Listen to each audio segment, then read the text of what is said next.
Good morning students, मैं Pragya Pandey, guest lecturer government PG college Bemetara. आज हमारा टॉपिक है एपोसाइनेसी फैमिली। एपोसाइनेसी फैमिली भी एक डाइकोटिलेडनस फैमिली से बिलोंग करता है। अगर हम इसकी टेक्सोनॉमिक पोजीशन या क्लासिफिकेशन की बात करें तो यह होता है इसका division phanerogam, sub division angiosperms, class dicotyledons, sub class gamopetalae, series bicarpellatae, cohort gentianales और फैमिली आती है इसमें एपोसाइनेसी। मतलब इस फैमिली में अगर हम बात करें तो बेसिक जो फीचर रहता है वो गैमोपेटली, मतलब इसके जो पेटल्स जो रहते हैं वो आपस में जुड़े हुए रहेंगे और इसमें कार्पल्स जो रहते हैं वो यूजुअली 2 कार्पल्स इसमें पाए जाते हैं। तो अगर हम इसकी डिस्ट्रीब्यूशन या फिर हैबिटेट की अगर हम बात करें तो यह एक फैमिली आता है ओलियंडर फैमिली जो एपोसाइनेसी में बिलोंग करता है। वह इसमें 180 जेनेरा इसमें कंक्लूड किए गए हैं या इंक्लूड किए गए हैं, जिसमें 1500 स्पीशीज़ आती हैं। अप्रॉक्स 84 स्पीशीज़ और 30 जेनेरा हमारे इंडिया में पाया जाता है। तो इसका जो डिस्ट्रीब्यूशन है वो मेनली ट्रॉपिक्स और सब ट्रॉपिकल रीजन में पाया जाता है और टेम्परेट रीजन में बहुत ही कम इस प्लांट्स या इस फैमिली के स्पीशीज़ पाए जाते हैं।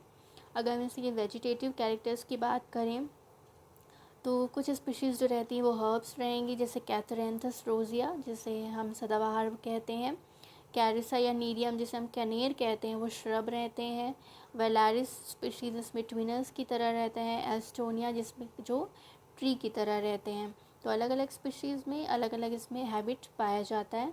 रूट जो रहते हैं वो इसमें टैप रूट रहते हैं जो जनरली ब्रांच्ड रहते हैं। अगर हम इसके स्टेम की बात करें तो यह हर्बेशियस रहते हैं, ग्रीन रहेंगे, इरेक्ट रहते हैं, वुडी रहेंगे, सॉलिड रहते हैं, ब्रांच्ड रहते हैं और इसमें लेटेक्स भी पाए जाते हैं। साथ ही साथ ये जो इनका जो स्टेम रहता है वो क्या रहेगा, सिलेंड्रिकल रहता है। अगर हम लीफ की बात करें तो इसका जो लीव्स जो रहता है वो सिंपल रहते हैं। कुछ जो स्पीशीज़ है जैसे कैथरेंथस हो गया उसमें अपोजिट लीव्स पाया जाता है। मीडियम स्पीशीज़ में इसकी जो लीव्स रहती है वो वर्ल्ड में पाई जाती है। पिटियोलेट के साथ साथ कभी कभी ये सबसाइल होते हैं। एक्सिस स्टिपुलेट होते हैं, इसमें स्टेपुल्स जो रहते हैं वो एब्सेंट होते हैं। एंटायर मार्जिन होती है और इसमें यूनिकॉस्टेड रेटिकुलेट वेनेशन पाया जाता है। अगर हम इसकी इन्फ्लोरेसेंस की बात करें तो यह साइमोस इन्फ्लोरेसेंस होता है कुछ कुछ स्पीशीज़ में। जैसे प्लूमेरिया स्पीशीज़ हो गया, इसमें टर्मिनल साइम पाया जाता है। कैरिसा स्पीशीज़ में साइम इन्फ्लोरेसेंस होता है। राओल्फिया स्पीशीज़ में अम्बलेट साइम होता है। कैथरेंथस रोजिया में सॉलिटरी इन्फ्लोरेसेंस होते हैं। तो अलग अलग स्पीशीज़ में अलग अलग इन्फ्लोरेसेंस पाए जाते हैं, बट जनरली अगर देखा जाए तो इसमें साइमोस इन्फ्लोरेसेंस इस फैमिली में इंक्लूड होते हैं। अगर हम इसे फ्लोरल कैरेक्टर्स की बात थी वेजिटेटिव कैरेक्टर्स की, अब हम बात करें फ्लोरल कैरेक्टर्स की तो सबसे पहले अगर हम एक फ्लावर रहते हैं तो फ्लावर रहता है या तो इसका ब्रैक्टिएट और ई ब्रैक्टिएट, ब्रैक्टियोलेट, पेडिसिलेट जिसमें पेडिसिल पाए जाते हैं, रेगुलर होते हैं, कंप्लीट होते हैं, बाइसेक्सुअल यानी कि हर्माफ्रोडाइट रहेंगे, एक्टिनोमॉर्फिक रहते हैं और जो इसके जो फ्लावर रहते हैं वो पेंटामेरस होते हैं, ऑफन विद करोना। करोना मतलब कि एक ट्यूबुलर फॉर्म लाइक स्ट्रक्चर होते हैं जो नीचे बॉटम एरिया में ये प्रेजेंट होते हैं। और इसमें ये जो फ्लावर रहते हैं वो हाइपोगाइनस रहेंगे, मतलब ओवरी जो रहती है इनमें की सुपीरियर होती है। कैलिक्स की बात करें तो इसमें 5 या 4 सेपल्स इसमें पाए जाते हैं। गैमोसेपलस यूजुअली इसमें पाया जाता है, लेकिन कुछ कुछ स्पीशीज़ में रेयरली इसमें पॉलीसेपलस भी हो सकते हैं। इम्ब्रिकेट एस्टिवेशन इसमें जनरली पाया जाता है, कुछ स्पीशीज़ में या वेलवेट एस्टिवेशन हो सकते हैं।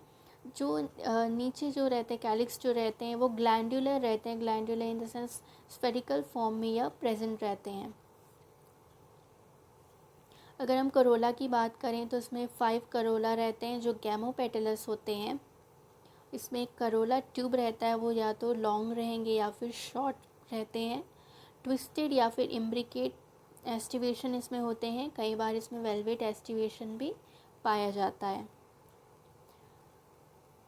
अगर हम एक दूसरे स्पीशीज़ की बात करें टेकोमा स्टेंस तो इसकी जो पेटल्स होती है वो भी 5 रहेगी, वो भी गैमोपेटलस रहती है, उसमें भी करोला ट्यूब पाए जाते हैं। एंड्रेशियम की अगर हम बात करें तो स्टेमल्स जो रहते हैं वो 4 to 5 रहते हैं। एपीपेटलस होते हैं, एपीपेटलस मतलब कि जो एंड्रेशियम जो स्टेमल्स जो होते हैं वो पेटल्स से जुड़े हुए रहते हैं, उनसे अटैच्ड रहते हैं। इनका जो फिलामेंट जो रहता है वो शॉर्ट रहता है और आपस में एक दूसरे से जुड़े हुए नहीं रहते हैं। डाइथिकस एंथर होता है इनमें, और ये लॉन्गिट्यूडिनली उनका डिहाइसेंस होता है, इंट्रोल्स अंदर की ओर होता है और पॉलीएंड्रस फॉर्म में ये प्रेजेंट होते हैं। गायनेशियम जो रहते हैं वो बाइकार्पेलरी होते हैं, 2 कार्पस पाए जाएंगे, और जो ओवरी जो रहती है सिंग कार्पस रहती है। अगर हम ओवरी की बात करें तो बिलो अगर हम बात करें नीचे से तो यह आपस में फ्री रहती है, लेकिन अगर हम स्टाइल की बात करें तो यह यूनाइटेड रहती है। स्टाइल जो रहता है वो शॉर्ट रहता है और एक ट्यूब फॉर्म, जिसे हम जो करोला जो ट्यूब रहता है उससे एनक्लोज्ड हुई हुई रहती है, उससे सराउंडिंग उससे कवर हुई रहती है। इसमें जो स्टिग्मा जो रहता है वो बहुत ही थिक रहता है, और इसकी जो ओवरी जो रहती है वो यूनिलॉक्यूलर रहती है और मार्जिनल प्रेजेंटेशन इसमें प्रेजेंट रहता है। लेकिन जब इसमें ओवरी फ्री रहती तब ये यूनिलॉक्यूलर होते हैं मार्जिनल प्रेजेंटेशन के साथ, लेकिन जब इसमें ओवरी जब फ्यूज़ हो जाते हैं तो वो एक्साइल प्रेजेंटेशन में फॉर्म हो जाते हैं।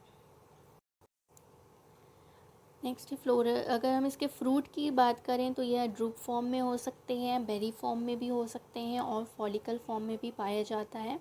इनका जो सीड जो रहता है वो एंडोस्पर्मिक रहता है और हेयरी रेशेदार संरचना जिसे हम बोलते हैं वो पाया जाता है। विंग्ड होते हैं, इसमें विंग इसमें पाया जाता है जो एक जगह से दूसरी जगह आसानी से मूव कर सकते हैं।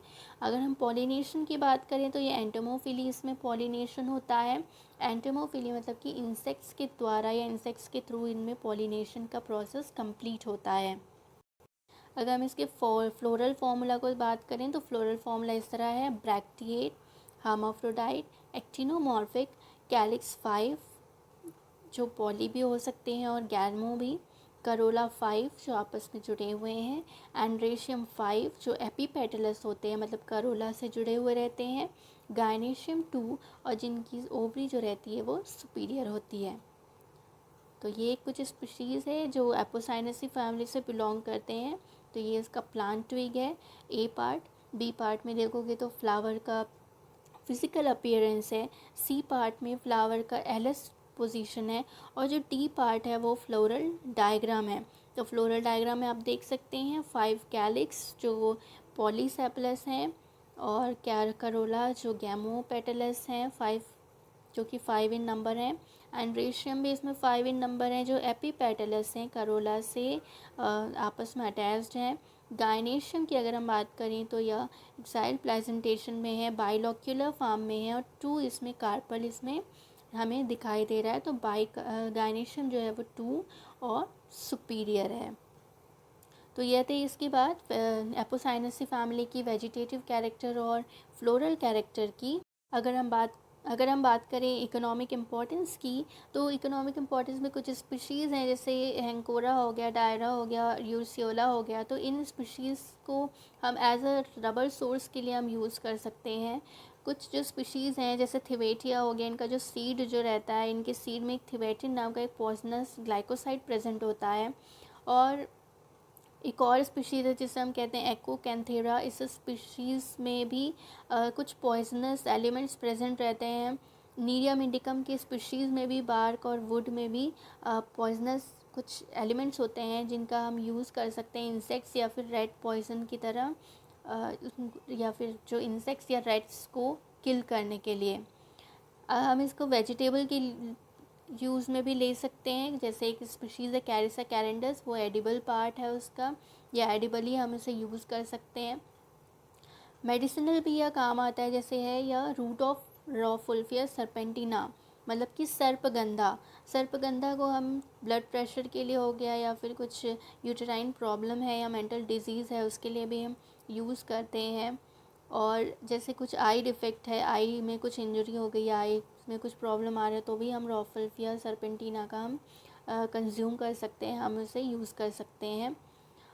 कैथरेंथस रोजियस के फ्लावर्स या उसके प्लांट पार्ट से एंटी कैंसरस ड्रग्स को हम एक्सट्रैक्ट करते हैं। तो यह थे कुछ इकोनॉमिक इम्पोर्टेंस एपोसाइनेसी फैमिली से। तो हम आपसे मिलते हैं आप हमारे नए वीडियो में।